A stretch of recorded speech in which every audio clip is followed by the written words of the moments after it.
All right, check, check, check. Hello, everyone. How are you guys doing? I just want to hear myself. Okay, sounds good. Everything sounds good. And of course, I'm probably going to check the audio on my YouTube because last time the audio was kind of sounded like I was in a canned room. So just checking audio. Let me go ahead and take this brand or this banner off. My ambient 1 hour. And actually, there is a lot more composition to that. I think that particular ambient thing was on loop. But let's see. Audio sounds great. Good. And I just want to hear. I'm just gonna go ahead on YouTube just to see. Thanks for waiting. I do apologize to keep you. I apologize for keeping you waiting 7 or 8 minutes. Um, ah, ah. Here goes my ad. Let's see. All right, testing. All right. Yes. Okay. Sounds good. All right. So I'm off of YouTube. Okay. And my headphones are off, and I think everything is going well. Yeah. All right. How is everyone? Happy Sunday. I hope you have all had a nice weekend. And there's still a little bit of weekend left. So there's that. That's all good. Let's go ahead and welcome the chat and just have a nice, easy, casual discussion. Yeah, on science fiction, predominantly speaking. But I would actually say this is more a reader writer discussion as well. So I think we'll have a lot of fun talking about different things. Let's go ahead and let's go ahead and I didn't even say that right. I've been talking all day. Let us go ahead and welcome the chat.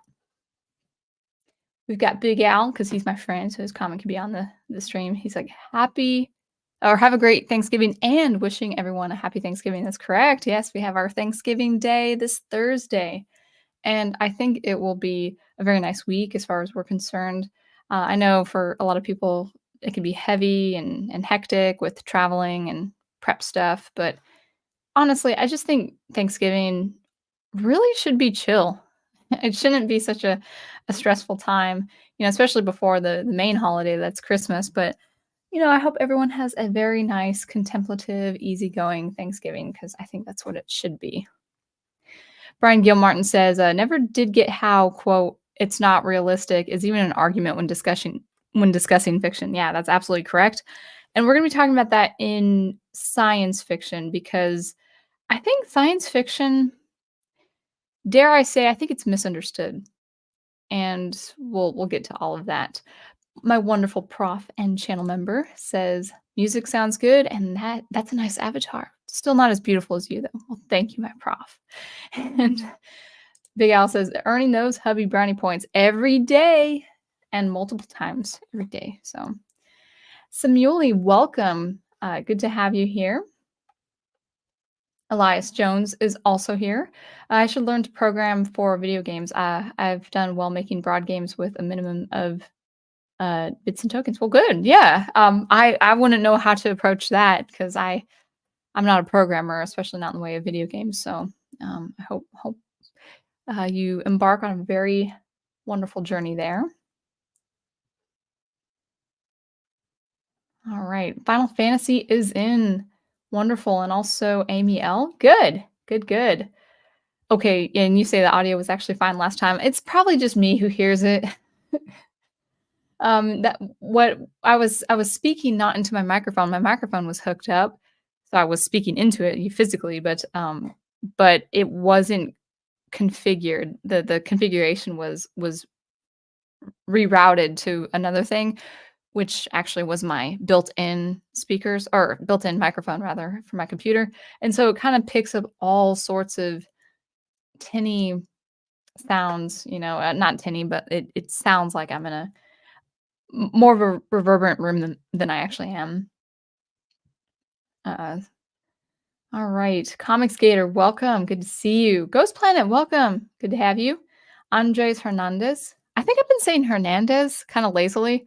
I think it's Hernandez. Am I correct to saying that? Does anyone go Black Friday shopping? I do like the Black Friday deals. I mean, if I have money to spend, yes. Anyone else? Samueli says, "I begun your you have begun Philip K. Dick's short stories. I need to actually read his stuff. I have not read his works before this, going in order of publication. Good. Yeah, he's really one of the major players. He's right up there with Arthur C. Clarke and of course Asimov, even though he's a lot newer. I would say I don't know exactly how old he is, but wasn't he the next generation afterward? So he's pretty much the top of his generation there. But yeah, admittedly speaking, I need to read his works myself. The only one, um, wait, I did read Do Androids Dream of Electric Sheep? Probably, gosh, that was like 15 years ago or something. Maybe 10 years ago. I remembered being moved by the book, but it was quite depressing. So I'm not saying it wasn't good, but it kind of depressed me a little bit as a reader. I'm not really into the cyber dystopian feel or the cyberpunk feel. I mean, if there is any cyber aesthetics or setting, I do want it can be dark, but I need a little bit of uplifting experience. And so even things like the movie Blade Runner, both Blade Runner movies, you kind of have to mentally go into that setting with the idea that it's going to be pretty grim the whole time. So, yeah. All right. Looks like you guys are talking amongst yourselves. Elias says, I'll go ahead and angrily post your 2 cents regarding the topic du jour. Du jour. I don't know if science fiction is an appropriate label given how science is misunderstood. Yeah, that's a fair point. But I don't have a better label. Yeah, I think that's kind of the meat of the discussion for the stream. So we'll get right to it. But yeah, actually, I do kind of want to talk about it, and then I expect it to be a pretty short conversation, and then we can talk about it in the chat. Andres asks me, do I like the Hunger Games? I never got into the Hunger Games. Not because I wasn't interested in the setting. I'm actually not really a young adult fiction reader. Even when I was a young adult or a teenager, I just never got into that. So it's not my genre. I'm not saying I can't read young adult fiction if it's really, really good, but it's just never been my thing. All right. So I've got my tea, I've got my water, and I am good to go. So, yeah, science fiction. That's what we'll talk about first. Yay! Speaking of science fiction, if you guys do like science fiction, you should check out Dig Outlaw. He is a published author. Or if you like dark fantasy, he also does that. And I think that is his name. Correct me if I'm wrong, Adega, but I think that is the name you go by for your author name on Amazon. So there is that. Um, Anyway, yeah, let's talk about science fiction. So, yeah, the thumbnail was Star Wars, and I was gonna think I wanted that thumbnail to be more of a placeholder until I find a thumbnail that I'm working with. Like the thumbnail I was thinking about, just couldn't find an image at the time. I'll probably look into that a little bit later.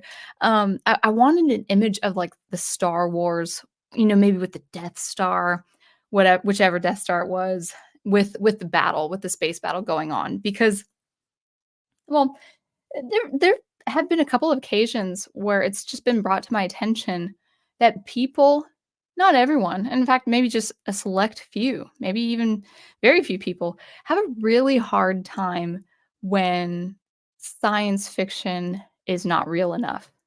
And I wanted to kind of come into it with my own perspective. And so I'll just give a real example. So there was this space military series that I had come across, and I'm really actually not into space military besides, Star Wars, because it is more drama. It's between characters and, the protagonist antagonist dynamic more than it is actual military. You've got very, very light military cues as far as Star Wars, wars in space is concerned. So Old Man's War by Scalzi. Forever War by Haldeman. Those are examples of actual being in the military in space, and those are pretty devastating reads too, pretty rough. Those books are good stories in and of themselves, but man, oh my gosh, it's pretty rough around the edges, especially if, like, you're a Christian. It's like, "Oh, wow." But they really go through the military experience in space, and it's fighting aliens and all of that.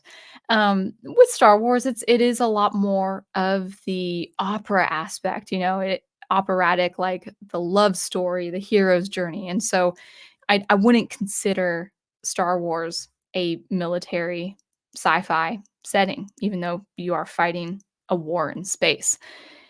And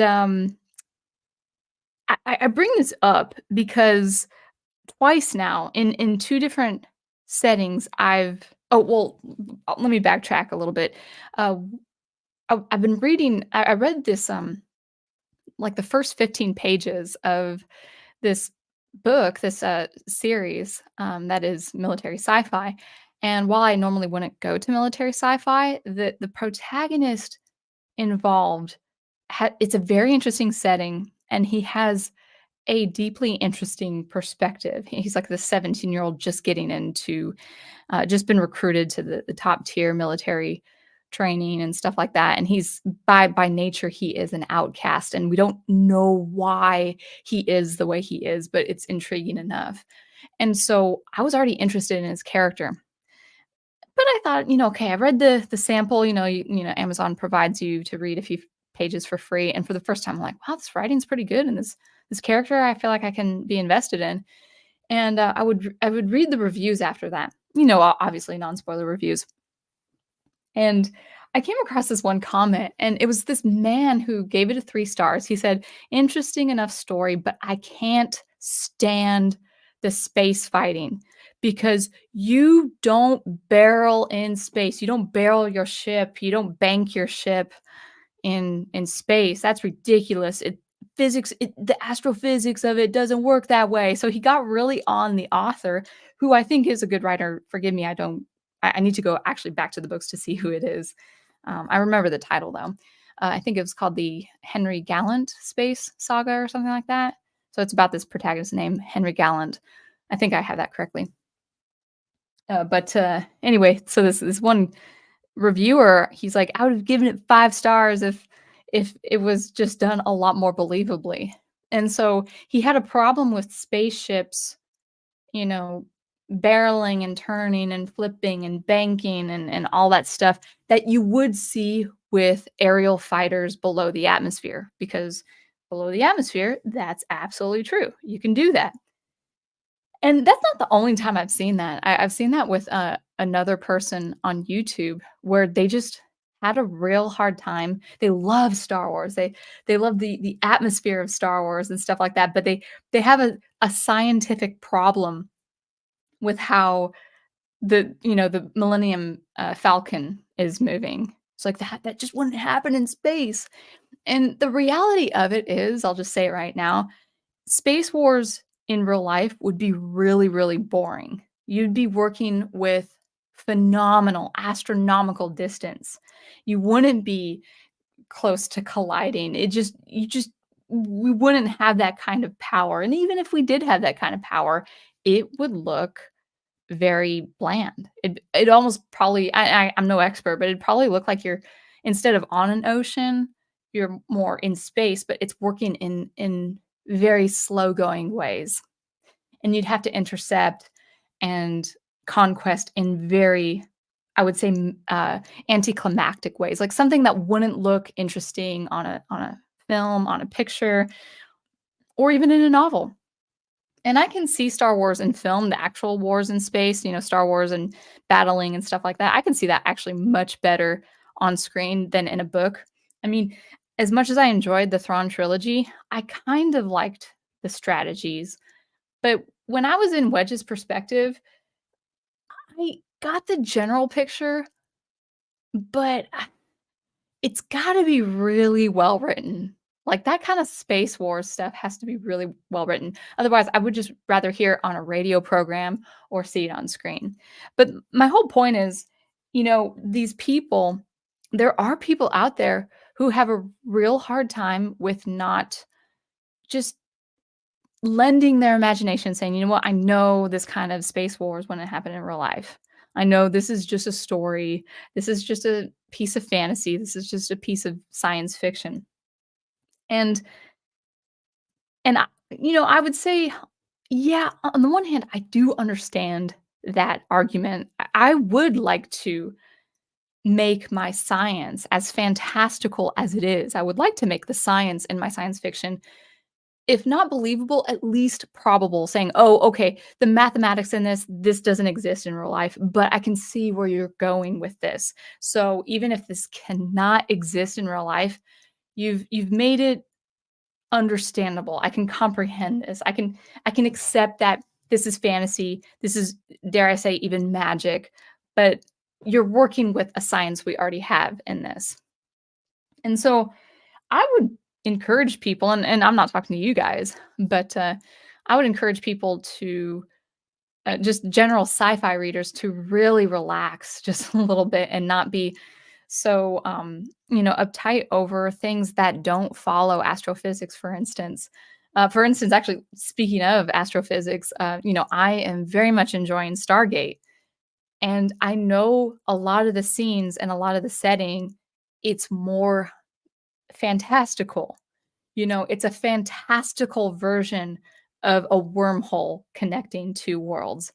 It's a fantastical understanding of meeting different cultures, anthropologically speaking. But I remember I wasn't even looking for this, but it came upon my YouTube feed that there was this lady who's an astrophysicist, and she was I didn't look at her video because I haven't seen the whole series, so I didn't want any spoilers. But she kind of had a quirky, frowny face on her thumbnail, and then it had like the Stargate look and stuff like that. And then it says astrophysicist explains astrophysics in Stargate, which is kind of it's going to be someone who's trying to lay out the real science of a science fictional setting. And so, yeah, something like a wormhole, something like gamma radiation, something that actually does uh, exist in the real space or even in the theoretical space of science. There, as long as it makes sense in the context of how things work in that world, as long as your world building is consistent, and as long as your science in your science fiction is consistent with itself, I don't think you have a problem with making science fiction a little bit more magical or a little bit more fantastical. But you will, if you do write science fiction and maybe you dig it out, well, maybe you've run into this with your own stuff. Um, if you may run into reviewers of your stories or books saying that's not real enough, you know, like that the space wars fighting in Star Wars, that's not real enough. They shouldn't that should not be the right environment. Space is not air, for instance. Like, you know what? We have this in our culture. We know space battles wouldn't work that way. We know we wouldn't hear the weaponry. We wouldn't hear the blaster fire. We wouldn't hear the turrets in space. We wouldn't hear all that because we obviously know that space is a vacuum and therefore there's no sound in space. But we roll with it. We know it, but we still love the story anyway. So, that's just, those are a couple of examples where people would just like to just point out saying that's not that, science fiction should be hard science. That is absolutely an example of a type of science fiction. That's part of the spectrum. You can go from hard science where it's absolutely where it adheres to astronomy, for instance, or space travel, or you can go to the absolute speculative. Science fiction, no matter how many people don't want to accept this, science fiction is probably the widest gamut, the largest umbrella of genre and subgenre. So you can work with hard science, but then you also can work with the absolute fantastical. And I'll give you a couple examples for that. One really easy example that pretty much works like magic. No, it's quantum physics, guys. Yeah, I guess, but it's still magic. Teleportation, especially with the whole Star Trek example, Scotty beam me up. That's magic. And even some original episodes of that Star Trek that science fiction came out of a time where it was fantasy. You know, Captain Kirk runs into pretty much gods of reality manipulating things. At least with the original series. I haven't seen all of the original series, but there are things that should not happen outside of magic. But it's called science fiction. We accept it to be science fiction. We don't accept it to be magic even though it is. Another example, Forbidden Planet. I love that movie, and it is science fiction. You can't go around that. But the premise, especially at the ending of what is going on in the plot, is absolutely speculative. It cannot exist in our world. But we understand what it means. We understand the crazy hyper advanced civilization with hyper mentalic powers. But those mentalic powers, dealing with the id and the subconscious, that's that's based on more theory. Some things we have with the theory, like the Freudian tears, the id, the conscious, the subconscious, the unconscious, and all of that. That was a premise exploring a lot more psychological theories at the time, and then out of that manifested something that is pure magic. But do we call it fantasy? No, well, I mean, we could call it fantasy. People would be right to call it fantasy, but Forbidden Planet is considered a science fiction film, and I'm fine with that. I think most people are fine with that. I had another example, and maybe it'll come to mind in a bit, but it's okay to call the fantastical science fiction. I guess the last thing I'll say is what came out of the whole emerging genre of science fiction.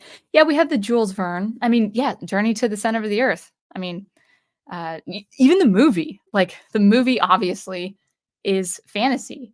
Like the explorers go down, down, down, and maybe it's getting hotter. But what do they see? The explorers see like this monstrous dragon or something. Like that's pretty much the Hobbit, except like you're going down further into the center of the earth. Well, obviously we know what the earth is composed of, and obviously going down to the center of the earth would suffocate, at the very least suffocate us, or just burn us alive. So I mean, Verne would he be fantasy?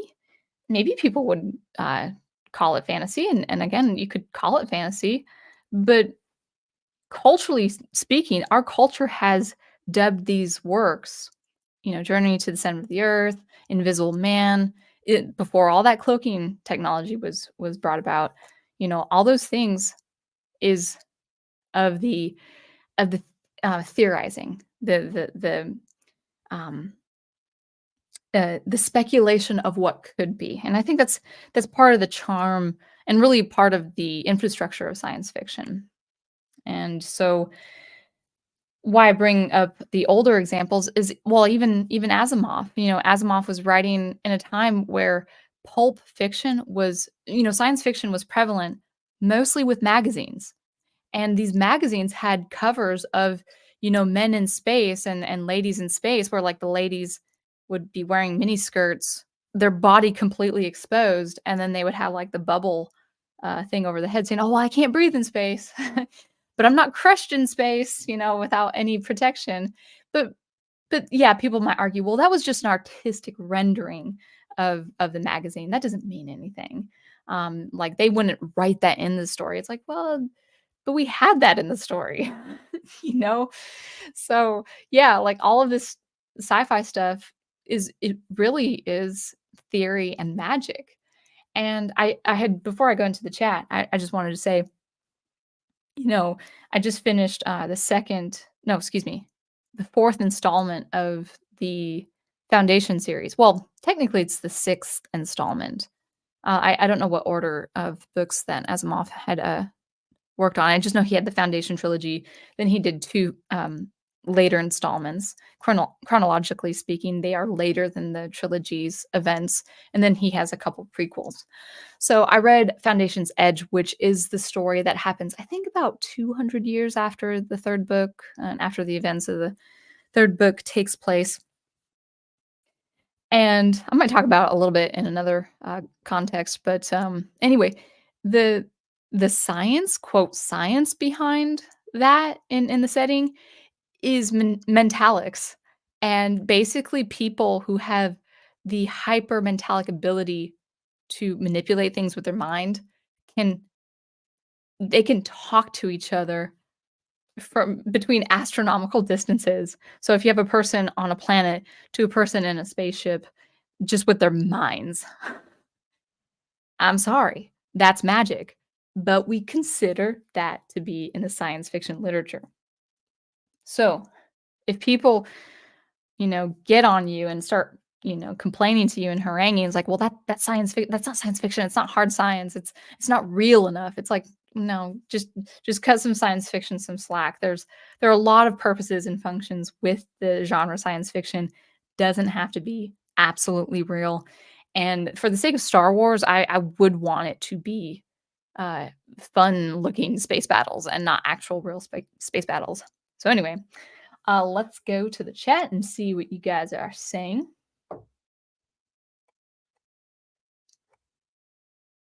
Hey, hey, Leggett plus size, good to see you. Love seeing you here. And Ace, welcome. And any more people, I will definitely be making sure I catch you guys. Thanks all for joining. Man, I'm kind of slurring my speech. I don't know what's going on. All right. Let's see where we are starting. Brian says, young adult fiction was never in uh, your bag either. Yeah. Yeah, even as a young person, I didn't need the teenage angst. And now I love coming of age stories, but I do. So this person, I think it's called Henry Gallant. He's 17, and my impression of the book so far is really good. Like I like this young man's perspective, and he's different from people. And maybe people would think, well, that's not fair because maybe someone in his mid 40s or 50s is writing a 17-year-old's perspective, and he's too mature. He's too mature. But like his situation is he's in the top military, like top among cream of the crop military elite. You have to be somewhat savvy, somewhat smart to even get into that situation.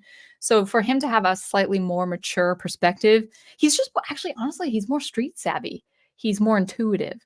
And yeah, if someone in his 50s wrote that and put all of that through the mind of a really smart 17-year-old, I'm gonna be okay with that. I mean, even for goodness sake, like Ender's Game, like this little kid had crazy adult perspective, and people are fine with that. So, yeah, it's all good.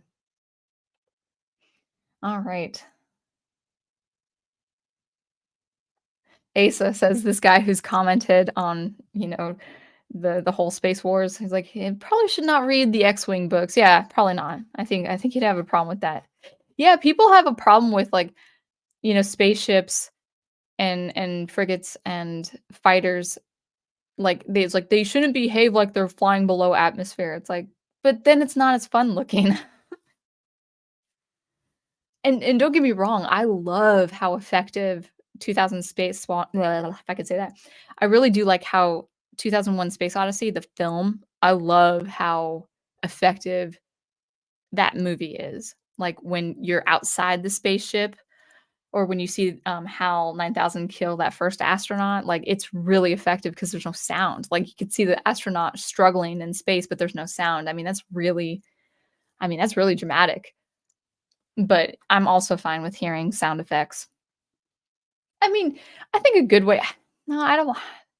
I'll be careful saying this. If people signed a petition saying we don't want sound in space with space wars, then the best people could do is Um, like if it's a film, or a television series, the best people could do is say, well, the composer can write the music for the space battles because music is non-diegetic. Like it's not part of that world. It's outside that world. People aren't hearing the soundtrack.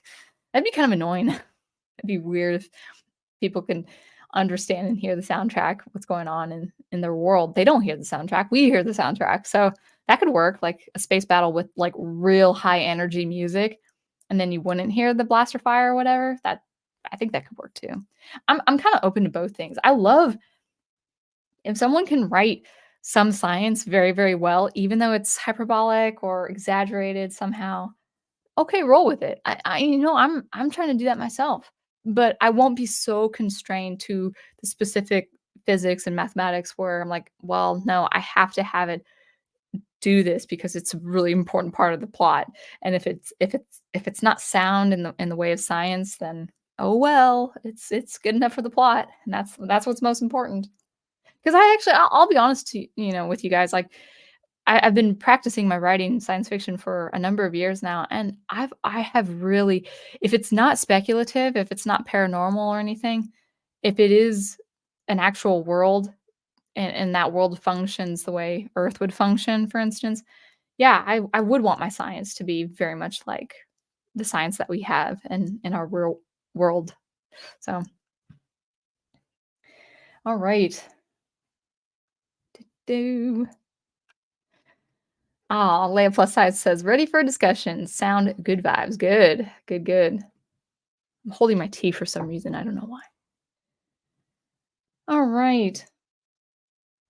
Samuel Proctor says some audience members' suspension of disbelief is thinner than others. I would say so thin, right? And I'm not knocking them for that. Like if that's their preference. I mean, hard science still has a following. Hard science fiction still has readership. So I don't want to exclude hard science fiction because that still is a part of science fiction. But also people should know that you don't have to be a scientist, you don't have to be an expert to write good science fiction. I mean, yep. So a Dig It Outlaw says Ian Douglas does space battles very well. That would be interesting. Yeah, if you're recommending this person, because I can imagine it is hard to write space battles.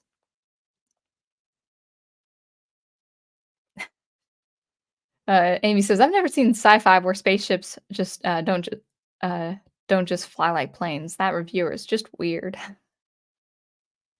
There are people, I'm not saying it's this person in particular, there are people out there who they either like, "Let me show you how much trivia I know," or they're either that or like, "Let me show you how serious I am about this topic."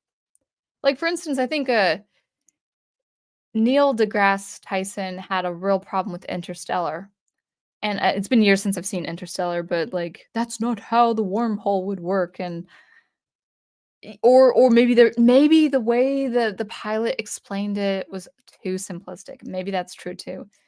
But at least it got the point across. Like, we don't need that's the thing is we don't need a science lecture in a science fiction setting. Just give me the points, show me what the stakes are, and I'm good to go. Samuel Proctor says, especially when they have a specific deep knowledge in the subject, more so than the author. Yeah, I don't know. See, I'm not a scientist. My specialty is not in science. So would I like sci-fi less for it? I'm not sure. Like if I was some astrophysicist, would I have a problem with something like Stargate? If I just let things go and say, "Hey, this is fantasy. This is a fantastical concept of what we're working with astrophysics," then yeah, then I think that's fine.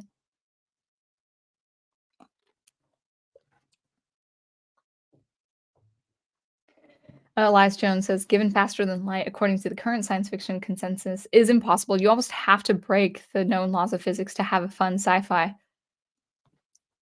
Yeah, absolutely. Yeah, I mean, you know, I know a lot of people who are sci-fi fans. They probably wouldn't admit this. Maybe they would, I don't know, but, like, I can imagine people have a hard time, like, liking science fiction, not for the science premise, but just for what the impact is.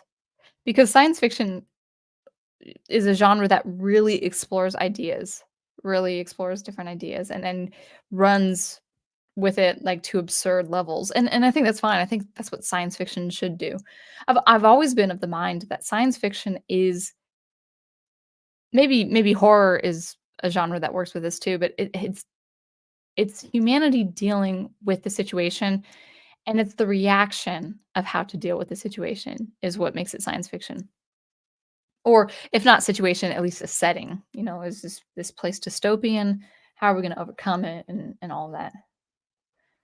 And also, science fiction is really that top genre that works the best as a cautionary tale. It's supposed to tell us something. It's kinda like the way Charles Dickens did it so well with The Christmas Carol. It's like, don't be a stooge. Not stooge, a Scrooge. Don't be a Scrooge. Don't be a miserly old, curmudgeon saying, the wonderful film, um oh gosh, what was that line that really haunts, uh, Ebenezer at the end there? But basically, like, "Oh, if they're poor and if the disenfranchised, I'm not gonna help them, they can get to work. If they're too cold, they can work in, like, the coal factory or whatever." Along it basically, the story is such an effective way of telling, "Hey, this could be you after you're dead, after you've spent all of your life just withholding charity to people." And so I think science fiction works really well with, like, how far do you wanna go? And yes, usually it is with technological advances and scientific advances. I think that's what would really distinguish science fiction from fantasy. Even if the science fiction is fantastical, there's still a distinction between sci-fi and fantasy. But the more classic sci-fi I read, or reread, I'm like, "This is straight up fantasy," and that's okay. I used to hate by the way, I used to hate going to the library and see sci-fi and fantasy together, but the more I read old sci-fi and pulp sci-fi, I'm like, "Yeah, I get it."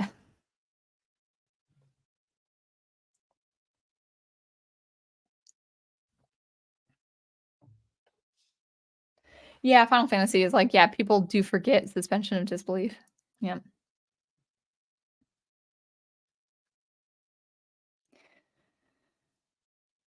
Samuel Proctor says, "I would disagree, Sound Engraver. I think there's potential in a fully realistic space warfare. It would be fascinating to explore, but it also isn't the only good way to do sci-fi warfare." And I'm not saying it would be like on its own, it would be boring if you're expecting like action-packed laser fire and stuff like that. I think a real like so if you write a sci-fi story, this is a good point too. If you write a sci-fi story where the space battles would be the way they would be in real life, you're gonna be thinking of a more introspective quality, meaning it's gonna be slow going, so it's gonna be a lot more character drama, which I think is fine. So maybe you can work within like a really tense premise where, the 2 enemies, like 2 warring, like they're factions from one part of Earth to, one hemisphere against another hemisphere, and the factions are in space at war, and everyone's waiting, like, there's a delay, a crazy long radio delay, that will tell which side has won and which side will be defeated and killed. That would be pretty interesting, but it wouldn't be the actual space battle itself at that point. It would be people waiting to know, are they gonna die or did they win the war, So, yeah, it can work. I mean, that honestly, that sounds like a good short story to write. But yeah, anyway. Final Fantasy fan says, "It's no wonder why they want to put realism in stories. It's so boring." Yeah, I like the fantasy. Andreas, says, "Star Wars has a lot of fantasy elements if you think about it. It's why people classify it as sci-fi fantasy." Um, It is a story that takes place a long time ago in a galaxy far, far away, but there are elements of sci-fi in it, like space travel, for instance. I mean, that their kind of space travel, even with FTL, is, all over science fiction. The Force basically is a different version of Asimov's mentalic powers in his books. Okay, it's very different, but the whole point is like this should not exist. Like the force should not exist, and people's ability to use the force should not exist. So therefore, it's fantasy. Well, Asimov's second foundation abilities, like it should not exist, like in the context of science. But anyway, let's continue on. I mean, yeah, I go back and forth calling Star Wars science fiction fantasy. I think, well, really, the best term for it is space opera. You know. All right. Elias says, "I'm reminded of Neil deGrasse Tyson trying to debunk Santa every Christmas, and yet presents still appear under the tree." I didn't know he does that. I really don't know him as a figurehead. I don't know what he's like, but I can imagine he's like, this doesn't exist." Like, there are movies about Santa too, like the person who's about to become Santa says, "This can't work. How can you give presents to all the children in one night?" It's like, because it's magic. There's gotta be science. It's when people start applying this, like, hyperbolic science to Santa Claus, I'm like, "Come on, just say he's magical. It's okay. He could just be magical." Dig It Outlaw says, "Your stuff is fairly realistic, but made so it's not too techy." Well, that's good. I've been fortunate enough to never have that criticism. That's good. Yeah, that's good. If if my science is a little too real, I have to back off on the tech speech and sci-fi speech, science speech, because I'll lose readers, and I'll probably lose myself. What about "So Quid Science," says the Dega Outlaw. "Not hard, not soft." That's the thing is I think I like that the best.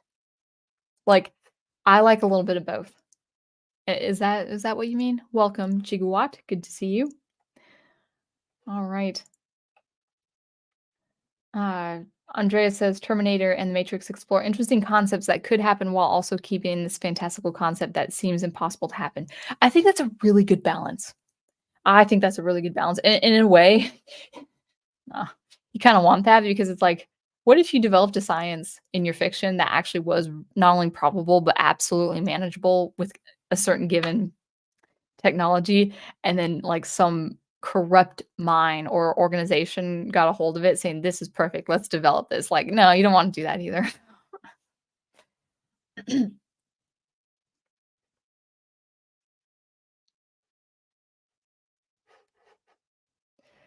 When I found out, Amy L says, when I found out space colonies and Gundam were rotating cylinders, because that's the only way to get gravity to work, I was very surprised. I thought everything was fantasy.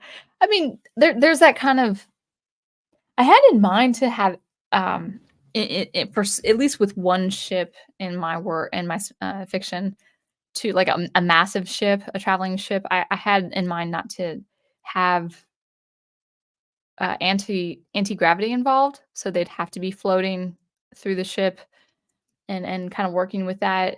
I may keep it until they're able to develop the anti-gravity technology while they're flying or something. I don't know. Honestly, it depends.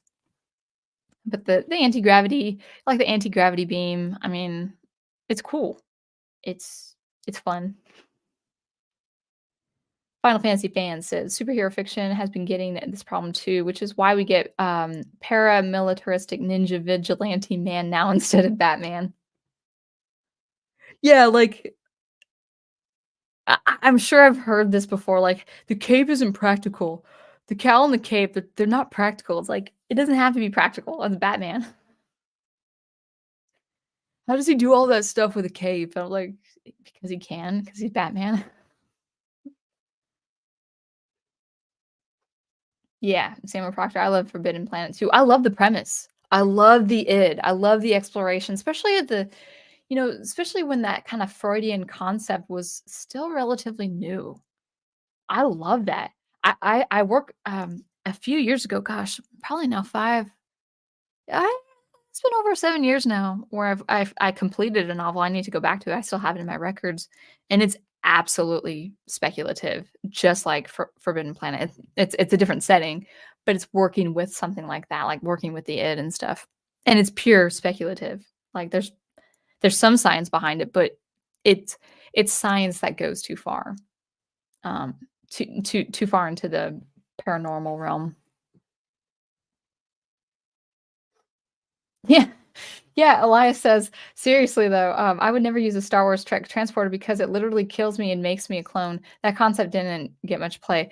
I think RJ from the Fourth Age was mentioning that, and if that's the case, if that's what teleportation actually would do, well, not saying this of Star Trek, but the use of teleportation, if you worked with that, I think would be very I think it would be very evil. It'd be on the level of, like, I gotta transport my and my conscience to a machine or to, you know, a different body than mine because mine is going or something. I just like no.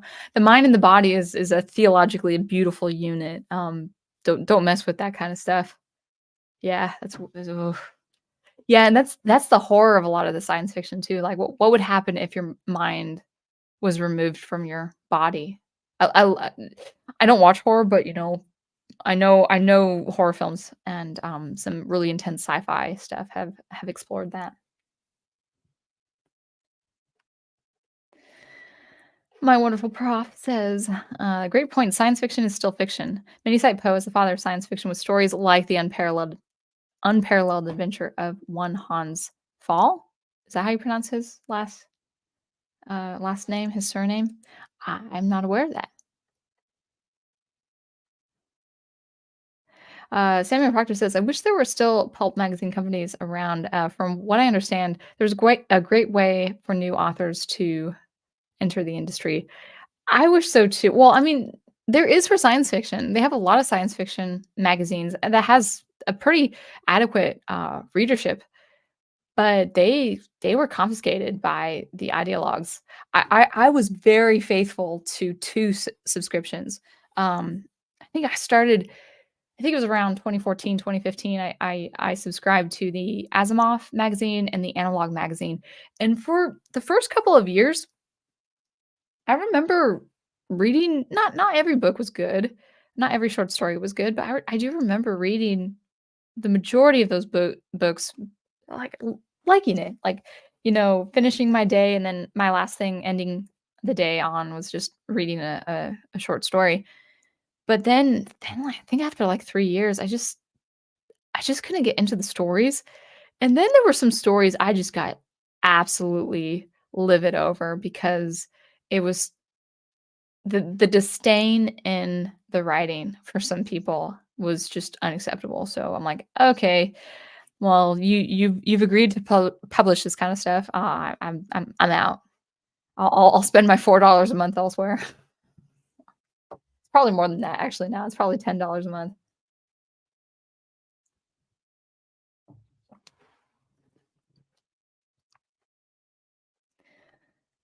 Alright. Others go as far back, so my prof says, others go as far back as Voltaire's Macromegas. Oh, interesting. That is interesting. Well, thanks for the recommendations. I should look into those. Alright.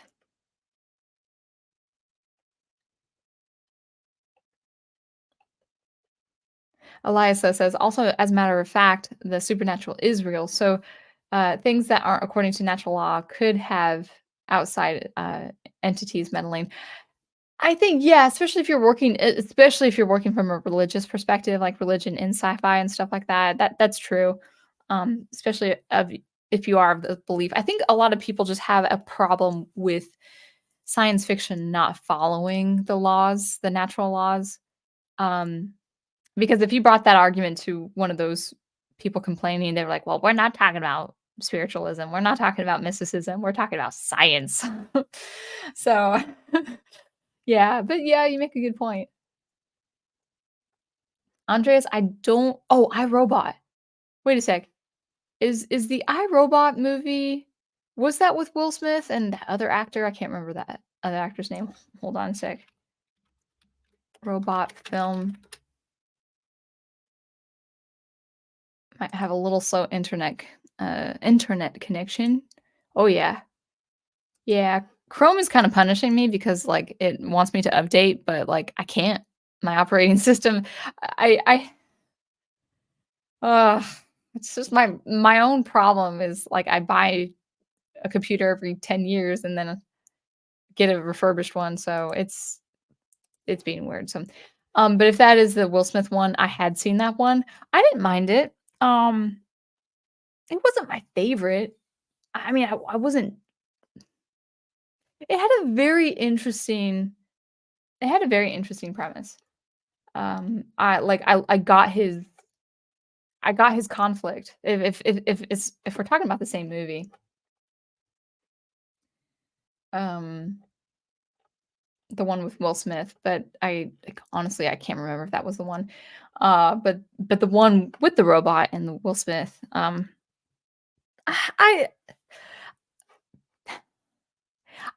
I felt like the robots could have been written better. Like you've got Asimov for goodness sake. The reason like well, I'm gonna be talking about the Foundation's Edge real quick, before we get because I would like to talk about it. If I forget on the stream, then I'll make a separate video on it. Um, you have scores of really good short stories involving robots with Asimov. I mean, they're just great. Or if not robots, just computers. And I found that movie to be just a little dull because like obviously the robots were antagonists, but it was I don't know, it was just kind of a boring it was boring to me. Like, his inner conflict where he couldn't save the girl because or no, he told the robot to save the girl, but, like, he had more chances of surviving, so the robot saved him and stuff like that instead. Yeah, I love that prejudice against robots because of that. I love that personal conflict with him, but other than that, that was the only thing I remembered liking. Uh, I really oh, my video is circling? 1 second.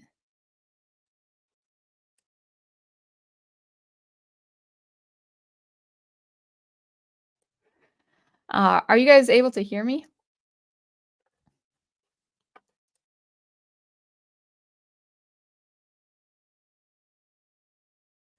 I will not speak until I get confirmation. No one else has told me that I'm stuttering, so maybe I'll keep going.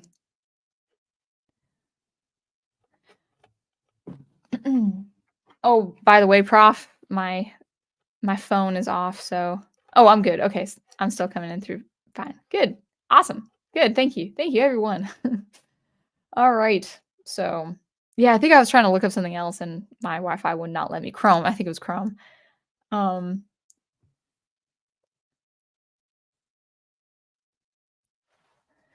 all right. Adiga Outlaw says Joe Malozzi. Let's see. He was the producer of uh, Dark Star, the series. I enjoyed that TV series fine. I actually I kind of indulged in that when that first came around. Told that, but they didn't. It cut off after season 3. That was the most disappointing Netflix Netflix cancellation.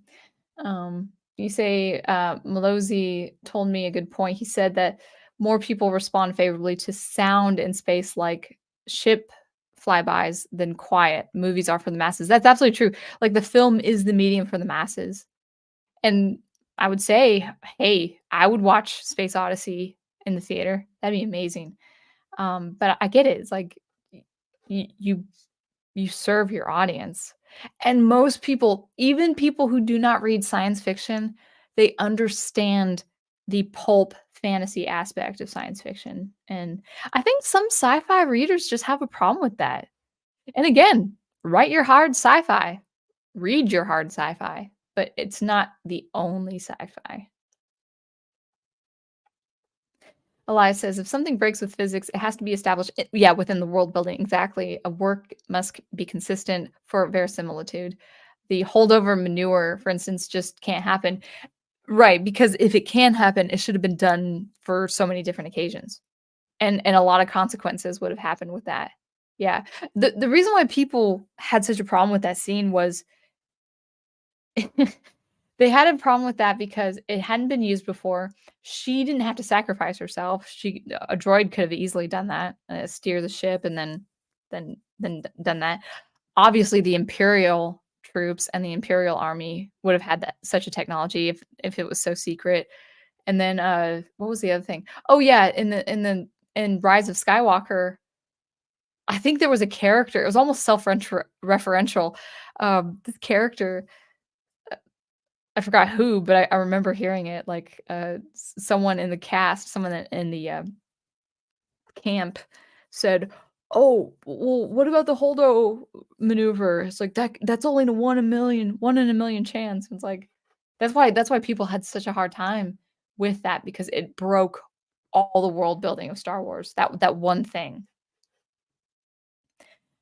And then the whole meta thing with Kylo Ren and, Rey with going in between, like, the whole space matter thing. Cool concept, but it was never established. I don't think it was established before, even in the video games, where, like, you know, there's matter transferred over distance, like, because the waves crash, against where Rey is, and then, like, it splashes on, uh, Kylo's Kylo Kylo's face, and then he sees the water on the glove, and it's like, "Oh, wow. Somehow the Force transported matter from one distance to another." It's like, well, it hasn't been done before. It's a cool concept, but and then they had their fights. They had visually, it looked too cool. Like, I'm gonna admit, like, visually speaking, those meta narrative fights that happened with the Rise of Skywalker, I'm sorry, it looked so cool, but it was the problem was it was just never established before, and, or, if it's never established before, then develop it from there, and then that's your world building, but Disney being consistent with their own world building, please.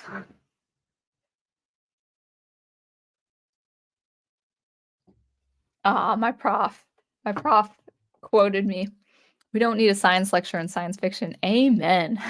Good. Yeah, we don't. We certainly don't.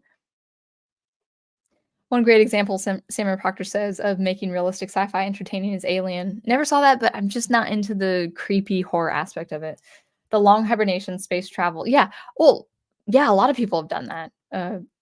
Arthur C. Clarke did that. The NASA level amount of trained routine when operating the ships, and the alien only looks humanoid because it used human DNA to create itself. Yeah, I mean, that's see, the thing is, it's not real, but it's believable.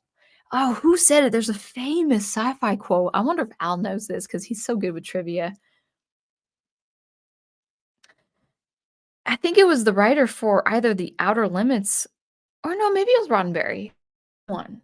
Oh, no, I think it was the writer for The Twilight Zone, and forgive me, but he basically said science fiction isn't possible, it's probable, and that's what science fiction is. So, if someone has the name for that or the quote for that.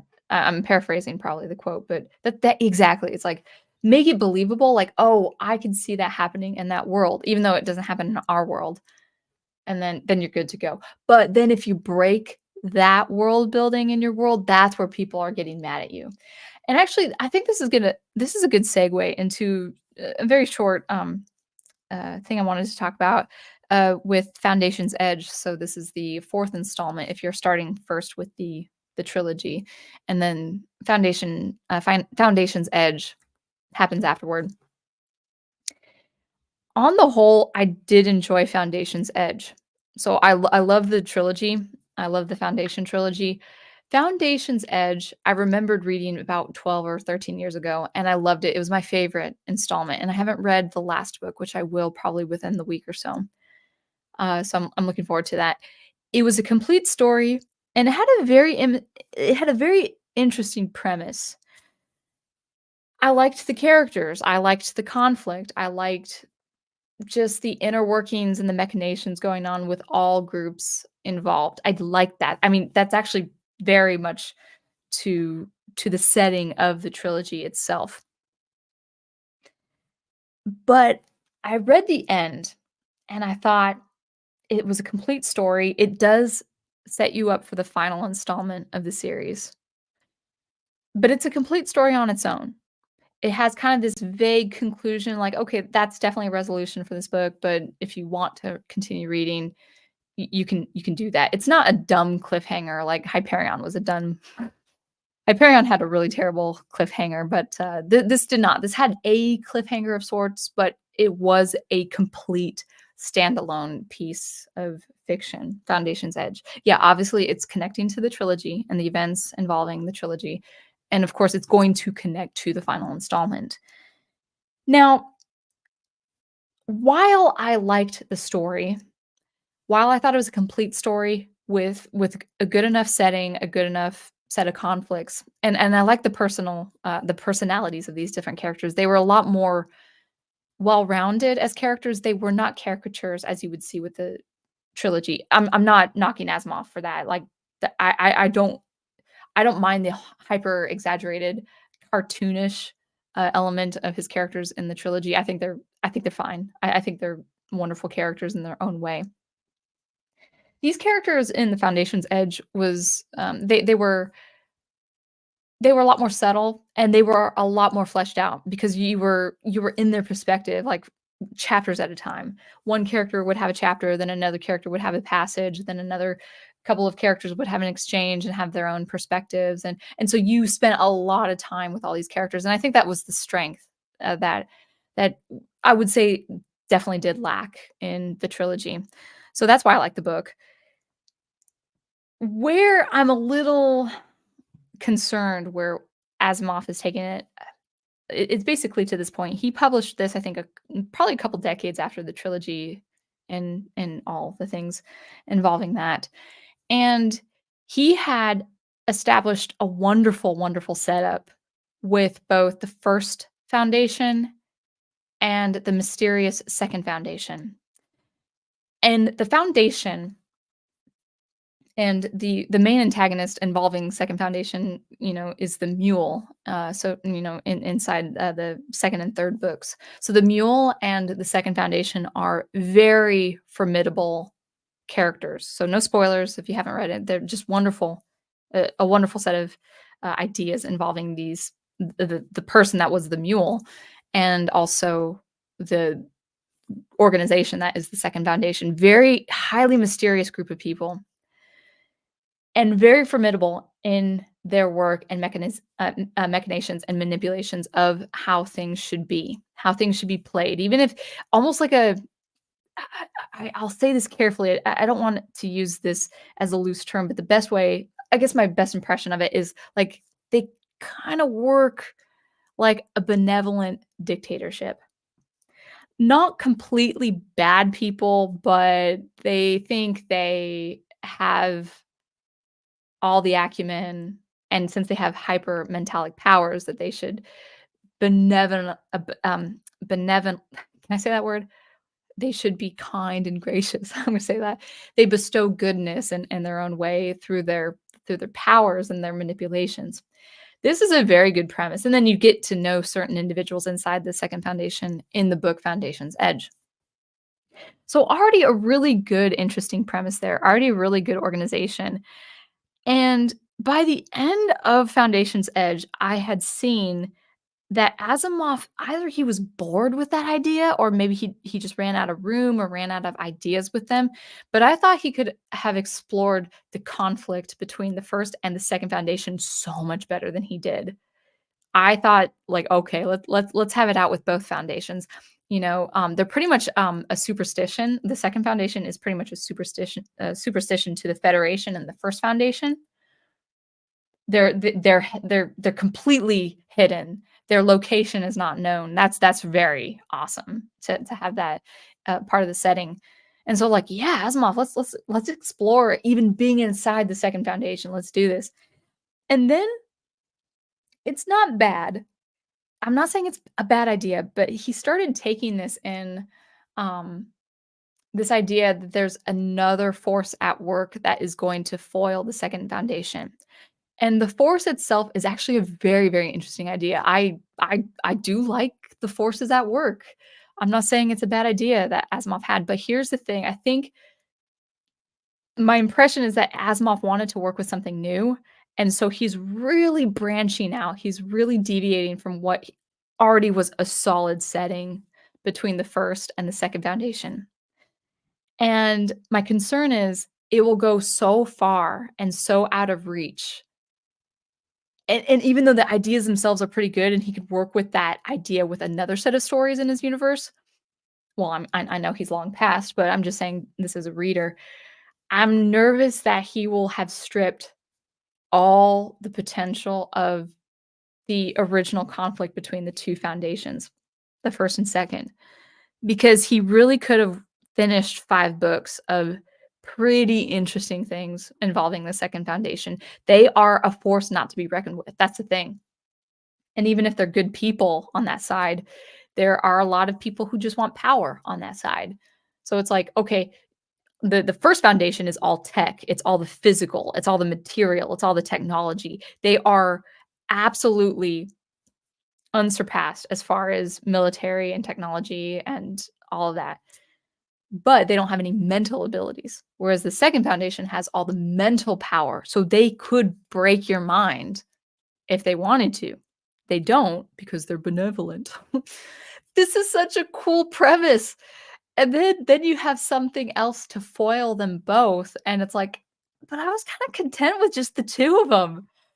So, the 5th book is probably going to explain it. It's gonna have probably its final resolution, and I would say this, I think I have seen people in reviews, book reviews, saying they did not like the last couple of books of the Foundation because they didn't spoil anything, but they didn't like the setting, and I think I now know why, if that's the case, so we'll see. So I enjoyed the book, I think it's a fine story, I think it's very interesting, very dynamic, a little long-winded in some parts, but still pretty good, a little repetitive in some parts, he just does not need to explain one idea with one character and then the same idea with a different character with a different perspective. I just like the reader does not need that. But that was an older book, so I'm gonna forgive him. Anyway, so you know what? Let me actually take a quick break. I'll put on some music and I will be right back.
You know what, guys? That was kind of embarrassing because I had the volume on mute, so the music was running, but the volume was on mute. Oh well, that's okay.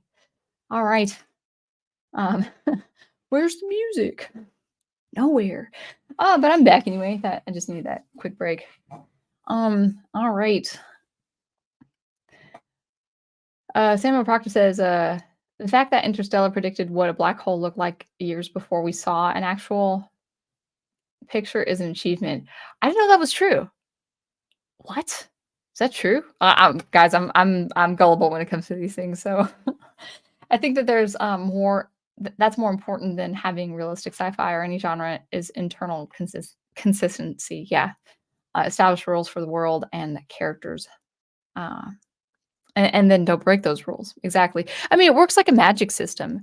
Like, if you have a hard magic system, and then all of a sudden you go to the absurd that breaks that system, people are gonna get mad. They just are. Oh, yes, thank you. I'm gonna post this up. Are there no workhouses? Yeah, from the Christmas Carol, exactly. Because I can hear it in the film and stuff like that. Exactly. Oh, yes, yes. "Have they no refuge or resource?" cried Scrooge. "Are there no prisons?" said the spirit, turning on him for the last time with his own words. "Are there no workhouses?" Yeah, exactly. So good. So good. Yeah, Final Fantasy says Frankenstein is a cautionary tale about what happens when you play God. Yeah.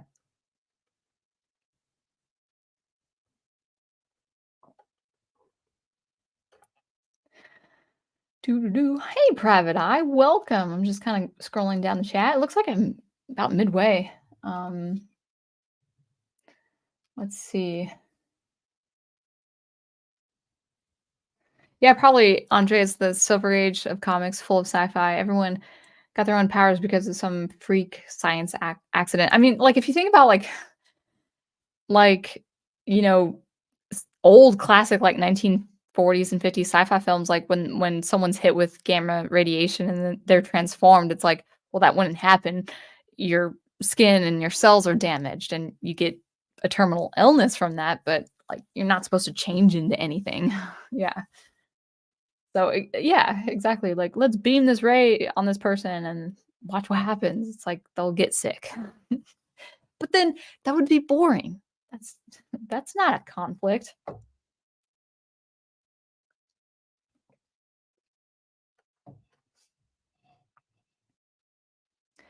Oh, interesting. So Amy L says the idea of teleportation actually being cloning was explored in The Fly. I will never watch that movie, but I'm sure it's really good. I'm sure Fan Man loves that movie. Um, and it's just too much for me. Like that kind of stuff. Like I'll never watch The Thing. I'll never watch A-rated, B-rated horror sci-fi. I just can't. I cannot do it. Oh, exploring fiction. Okay. Let me see if I can put your comment up here. Can't watch the stream now, but I'll watch the playback. Oh, no. Okay. Sorry. I thought it was a mechanical thing. Like your comment wasn't showing up. Good to have you. Good. Good, good, good. Gigawatt says your sound is engraving. Yeah. Yeah, I think it was Fan Man. He was our best man at our wedding speech, and he was saying, "I still don't know why she calls herself sound engraver." And it's you think about engraving in metal, and you're designing in metal works or something like that. So I like to engrave different impressions and nuances in actual sound, and modify the sound and sculpt the sound and stuff like that. So that's where sound engraver came from. But I also like to compose melodies too with that sound. All right.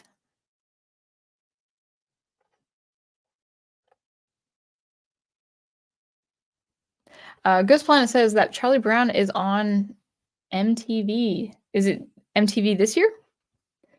Uh, well, that's good. I don't even know if we probably have that, right? um, Samurai Proctor says, I have a handful of sci-fi stories written down. All of them have different levels of realism and fantastical sci-fi. Yeah. Adega Outlaw says Joe had done all of the Stargate SG-1 after season 3.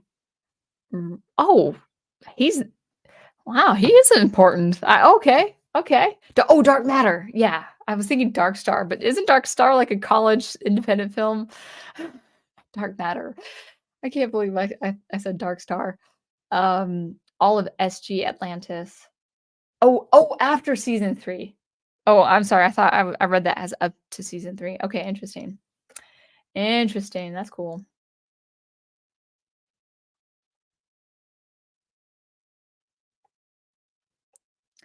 Samuel Proctor says, "That's how Disney bamboozled the audience with its version of Star Wars. At first, they made really cool visuals out of nostalgic images. I mean, yeah, I mean, I've said this before, and people probably don't like me saying this, but man, oh man, the sound design for The Last Jedi, A plus plus. Good Star Wars movie? No. Like the talent of those sound designers could have been for better uses." Rod Sterling, thank you, thank you, thank you, Big Al. You say, he says, so, or Sterling. I said Sterling. Fantasy is impossible made probable. Science fiction is the improbable made possible.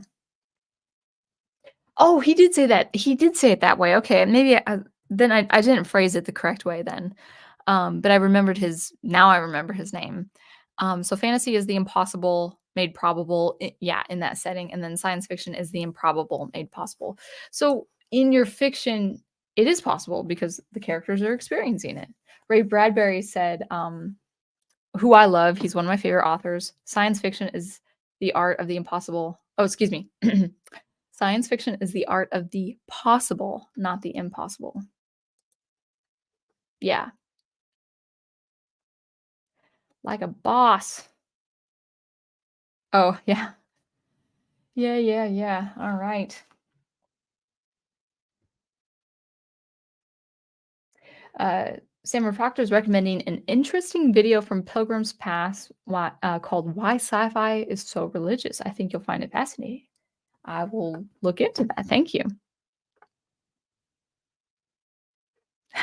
Gigawatt's like, how dare you take a quick break on your own stream? Yeah, when I'm by myself, sometimes that's bound to happen. You know, some people who do the whole live streams with the panels and stuff, it's like they have the luxury of like saying, "Hey, I'll be right back," and then people, if they're good, they talk amongst themselves. But I'm like, I don't have that.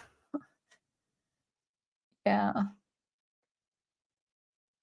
Oh, Me TV, memorable entertainment television. Okay. Samuel Proctor says, sound engraver is like the opposite of a music box. Instead of the notes being extruded to interact with the instruments, the notes are engraved to the interior. Yeah, kind of just like the interior of the piece. Like I want to put my personal signature on every sound. And I used to actually, when I came up with that name, I wanted to actually compose music with instruments that I've designed myself. And for the most part, I still do that. I do that with most of my instruments, but something like bass, well, no, that's not true. I do that with bass. I have a couple distinct bass sounds. But as far as like the rhythmic section, I just need a good sounding kick. I try to design my own kick sounds with SuperCollider. You can. I mean, those are very popular videos. Like that was one of my first SuperCollider video, and it's like the most popular among my Logic Pro videos. And I hate that the code is so small to read, but I was happy that I could create code that did that, and I'd probably still use it depending, but it just wasn't a good kick. Every time I would listen to it, I was like, "Oh, goodness gracious, I don't like that sound." I don't I'm very picky about my kick drums. I Andreas says about Pilgrim's Pass is that his Lord of the Rings videos are great too. Hey, you never know, maybe I've seen it before. Alright. So I think that's where we will stop right there. So let's see. I guess it'd be nice that I have a video for people this week, but it is Thanksgiving. Usually it's Thursday. If I do an extra YouTube video, I start to work on those around Wednesday or Thursday night. Maybe if I have something, most likely would be a Super Collider video if I did anything or something from this stream. I might even just talk about what I said about Foundation's Edge. We will see. But yeah, that was a fun discussion. I liked talking about, I always like talking about science fiction, and I will read more science fiction very in the very near future, as soon as this week, and we'll see that. But I don't know. It's Thanksgiving, so I'm not expecting to post anything. But come December, Christmas time, well, I'll definitely flesh out a few more things. If you don't see any YouTube content from me, I'll be perfectly honest. The time I do have, I've been having I've been working long hours. With both teaching and this other part-time job, and it's kind of getting to me. And so the creative time I do have, I've just really enjoyed composing. I've just so enjoyed being in my music. That actually, at least until 2024, that's kinda taking precedence. I know I should get back to frequent YouTube content, but if I could have the extra time for my music, that's probably what's gonna happen. But that's only temporary, it's not gonna be forever. I'll get back to making videos, but, if I do a new video, it would be Super Collider because I've got stuff to say. Anyway, let's end it there. Thank you so much for watching and listening. And until I see you next, keep producing and promoting and preserving that good art that you love. And thank you all for coming to my stream. I always love seeing you guys, and I'll see you next week.